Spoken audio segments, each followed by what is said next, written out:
that. Bloody hell. I'm not sure if it's going twice. Ah, it is going 3 times. Good evening, it's Sunday the 7th of July. I thought I'd do a quick crop update on how everything's looking after what has been a horrendously wet and tricky season. You can see behind me we do have half a shed full of hay, so we have made a start on the fields closest to the farm, but we've still got a ways to go. We're not even a third of the way there yet. So before it starts raining, I thought I'd go for a little crop walk. So almost as if by magic, you see I was just there in that shed, it has started raining not 30 seconds later. So we have started to make some hay. So this is the aftermath now. This field is hopefully going into a herbal lay. I'd like to put a low dose of glyphosate on to subdue it before we plant the herbal lay, but I'll do a separate update on that. One of the helicopters coming back from Silverstone. Lewis Hamilton's just won the F1. So the reason I'm out and about mostly is to turn all these bangers off, because the pigeons are all over the winter bird food plots as per usual. The plots are now getting away from it, as you can see, up in rows nicely. So be honest, probably after today not going to bother on this one. Some of the others are a bit further behind though. So this one is looking good. It's probably the best so far. But we're next to an SFI equivalent of the AB8, IPM2 I think it is, and because it was getting choked out by so much grass, we took the decision to cut it early to hopefully allow some of these flowers to come through if they're not being out-competed by so much grass. Not sure if it was the right decision yet. I'm hoping it was, but shall wait and see. So the plan will be to leave this late into the well, pretty much not touch it until next spring now. The absolute star of the show at the moment this year is currently the Legume fallow. You see here, did a video on this. It's now absolutely exploded since I did that video a while back. I'm just going to a section in the field which is normally quite compacted. It normally lies quite wet. There's a bit of a clay cap running from this wood towards the trees down there. You see it is a little bit lower here. I was just going to see how much black grass I can find. See, there's not a lot of grass weeds at all. There's one there. I'm just going down a tram line. Another one there in the middle. Not a lot. Little one there just heading. But not too bad actually. It definitely needs a subsoil or something through here. I know it is quite deeply compacted here, so it's going to have to go something before we go into wheat in this little bit. The rest of the field won't need anything, but there's not actually a lot of black grass here. There's another one down there and on the tram line, but I'm actually quite happy with that. So yeah, this legume fallow looking absolutely blooming brilliant, considering how wet it's been all day today, and although I'm in a t-shirt, it's actually quite cold. Absolutely full of insect life still, and with the amount of beans and, well, there are some peas. There's not as many peas as I hoped there would be because, well, I'll be honest, most of them have been eaten by pigeons, but a little bit of volunteer mustard left from the cover crop because it's grazed a little bit late again because it was so wet, so it matured so quick. But anyway, it should hopefully leave the soil in a really good state, ready for a winter wheat straight behind. Hopefully straight in after perhaps a little bit of targeted low disturbance subsoiling where it needs it. Again, we couldn't in the spring because it was so wet, but who knows. I'm really happy with this. It just looks bloody brilliant. I can't believe someone's paying me £600 a hectare to do it. Happy days. Anyway, let's go have a look at some wheat. So moving on to the winter wheat. This field Looks bloody brilliant, apart from this corner.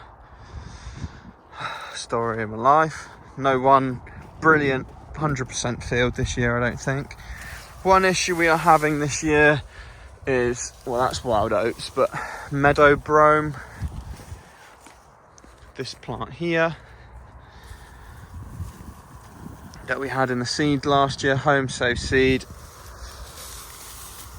it's become a real issue this year because we've effectively just drilled it.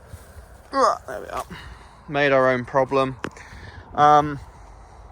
So we are going to be taking this field for seed. So we've gone through and rogued this field. So hopefully it should be clean, or at least 99% clean. You can see a few little bits in the tram line there. But anyway, so this is a field of winter milling wheat. Now, doing something a little bit different here.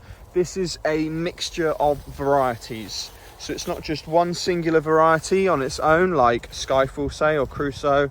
It's a mix. And in this field, this is year 4 of me home saving my own mix and adding to it and changing varieties. I'm now actually on a 9-way mix, so it's gone a little bit mad. But we've got all sorts in here, mostly group 1s. So 4 group 1s, Nelson, and then 4 group 2s, but there's only a little bit of those group 2s. It's mostly a group 1 mix. Ooh, I've just dropped it. So I've got a head here. You can see that's a bearded wheat, that's Skyfall. Just trying to see the difference. This wheat here, that is Crusoe. This very tall one with small horns, that is Illustrious. And this one here, slight horns on it, is probably X-Stays. So yeah, 9 different varieties in this field, because mostly for disease susceptibility reasons. Having a mix, it doesn't allow disease to spread as easily. They all kind of counterbalance each other. And also for quality, I'm trying to get quality using the least amount of nitrogen as possible, while still maintaining decent yields. So that's another way. If a variety is bad on Hagberg, I'm trying to counter that, for example, with another variety. But anyway, it's looking really, really good. Show you around here, still nice and clean. Coming to the end of the season here, you can see it starting to yellow off a little bit. We're starting to die. We are past the milky, oh no, coming towards the end of the milky ripe stage of the grains now. So it's had some new fall. I'm trying to remember how many kilos of N. I think we are doing 230, maybe 240 kilos of N this year. All in, hoping for 12.5% milling, 12.5% protein to make milling, but we will see. I'm not sure if extra 50 kilos worth of nitrogen is worth the £5 a tonne for more disease pressure and crops falling over. So this field was the last drilled field of bird food, and you can see it's just poking through. Amazingly, linseeds, don't often see them. I'm sure that'll be eaten shortly. Can't really pick up the rows on the camera, but they're just poking through. But could really do with some warm weather. Get these going.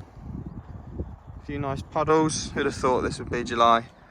But again, here on the wheat, this is again the group 1 mix, that 9-way crazy mix, and this was the second.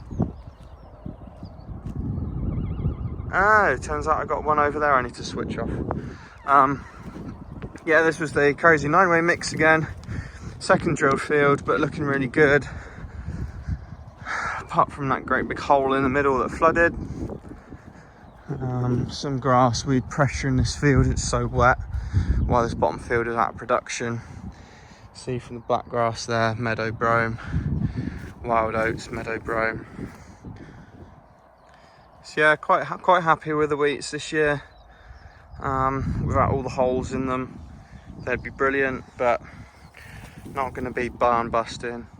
But very clean this year, really happy with how clean the wheats are. Fungicide has been little and often. We've gone at T0, 1, 2 and 3 this year, but gone half rate or less than half rate with cheap fungicides, and that seems to be the ticket, rather than saying, oh, I'm going to halve my fungicides by just going T1 and T2 and go in on something very expensive. Little and often with nutrients seems to be the way forward, and I think that's the way we'll carry on. Because we have seen very, very little disease pressure this year compared to everyone that seems to have had really bad septoria and rust issues. Some of the rotational bird food here. And then some compost and muck ready for next spring. Coming up well here. One of the wettest bits of the farm here, you see, bottom corner underwater, bottom corner underwater, bottom corner underwater. This field is now, let me get wet feet, is now going permanently out of production. Well, not permanently, temporarily out of production into winter bird food, because it will only produce about 6 tonnes of wheat. It is wet, it is horrible, it needs proper drainage, so it's not profitable farming anymore, which is a shame. Which brings me back to the thing that keeps popping up again and again and again, is drainage.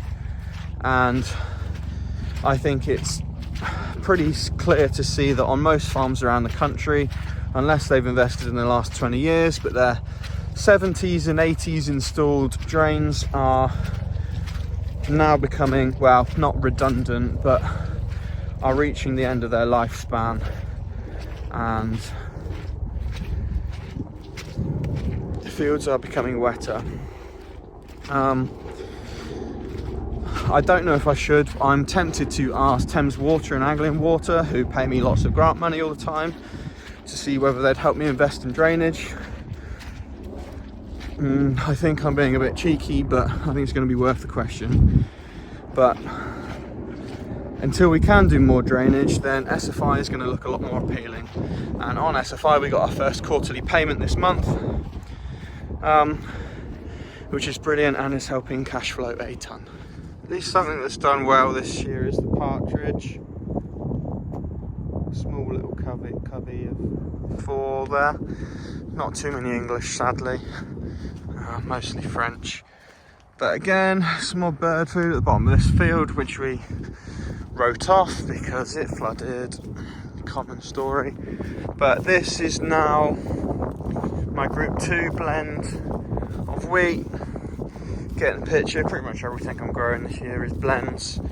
I've seen such vast differences in them, I don't know why I would go straights anymore, although I say that I will be trying some SY Chia, the new group 1 milling wheat this year.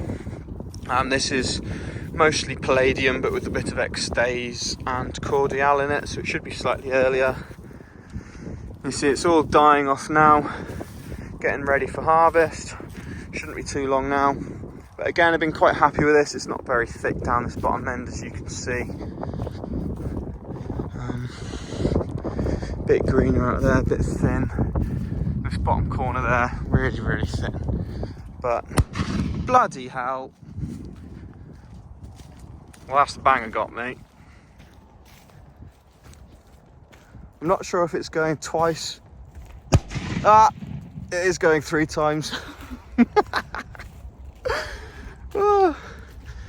Well, at least this banger still works. Bloody hell, just absolutely poed myself on that first one. Anyway, thank you very much for watching. I'm aware what I pretty much showed you is SFI stuff and wheat, but unless something vastly changes, I think that's what most of the country is going to be growing, especially for cereal farmers that aren't on the most productive land in the world. Yeah, we can sometimes hit 10 tonne if we want to chuck a load of inputs on, but it's not sustainable. I don't know where we're going to go from here. The truth is we need mixed farming, we need lays, we need livestock in the rotation. That's the only truly way to be sustainable and regenerative and reduce inputs. But if no one wants cows anymore, then they can have flowers instead. So enjoy your Sunday night. Peace.